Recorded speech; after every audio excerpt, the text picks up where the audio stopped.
Və qıssa olaraq İmam Buxariyə tən var burada. Xüsusən İmam Buxarinin xoşlanmır. Belə bilirlər ki, birinci sünnəni İmam Buxari yazır. Bunlar ümumiyyətlə elmdən miskin olduqlarına görə bilmirlər ki, hədis yazmaq başqa şeydir. Hədis tədvin, cəm eləyib, yığmaq başqa şeydir. Hədis yazmağı qeyd etdi ki, sahabələrin dövründə olur. Cəm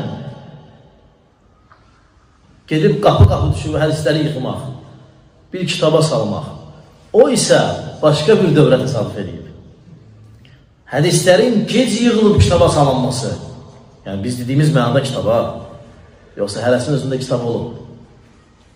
Aydında evində, vərəqlərdə onun iki dəri arasına salınıb bir kitab halına salması, bu artıq Peyğəmbər s.ə.v-in sahabələrindən sonraki dövrə təsadüf edib.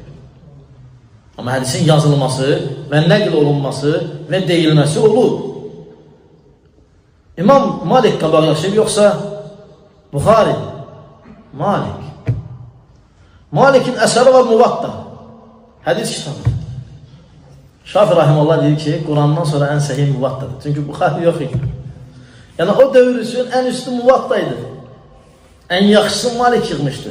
İmam Daraqutni əsərləri var idi. Aydındır. Lakin Buxar Rahiməhullah bu hədislərə biraz əlavə və güclü şərtlərlə yanaşdı. Ravilərə güclü şərtlərlə yanaşdı. Aydındır. Artıq bir düzən, bir ölçü verməyə başladı bu hədis elminin. Aydındır.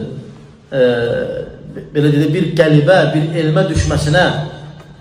Hədis elm həmişə var idi, həmişə olub, həmişə olacaq. Sahabələrdən bəri, hətta qiyamət qapına qədər. Onlar başa düşməyiblər, qardaşlar. Hədis yazmaq başqa şeydir, nəql eləmək başqa şeydir. Bu, Allah Rasulunun vaxtından ta Buxari, Müslim, Əbu Davud, Tirmizi ona qədər olub. Lakin cəm eləmək və onu kitab halına salmaq, bu artıq yetişən alimlərin əməllərindən baş verir. Onlar bunu bilmədiklərinə görə deyir, Buxari nə vaxt yazılıb?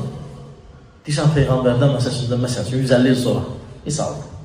Görürsən, hədislər 150 il sonra, hədislər var idi.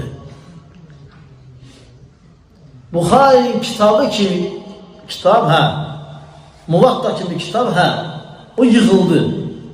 O hədislər gedib bazardan yığmadılar ki. O hədislər var idi da.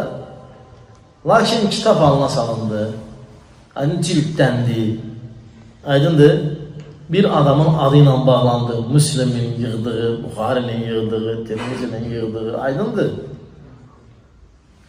Yoxsa yığılmanın tarixini qeyd edib, ümumiyyətlə hədisi inkərləmək o cahillikdir, avamlıqdır. Və belə insanlar yaxşı olar ki, öz işlərinə məşğul olsunlar. Rahimallahu rəculə yərifi qadra nəfsihi, sələf deyərdi ki, Allah öz yerini bilən kişiyə rəhmət eləsin. Aydındır, get, jurnalistiyə elə və ya başqa, bu sənlik deyil. Bu sənlik deyil. Ya da ki, at dizili yerə, gel otur elmərkən. Başla, oxumağından ta yuxarı mərtəbələrə qədər.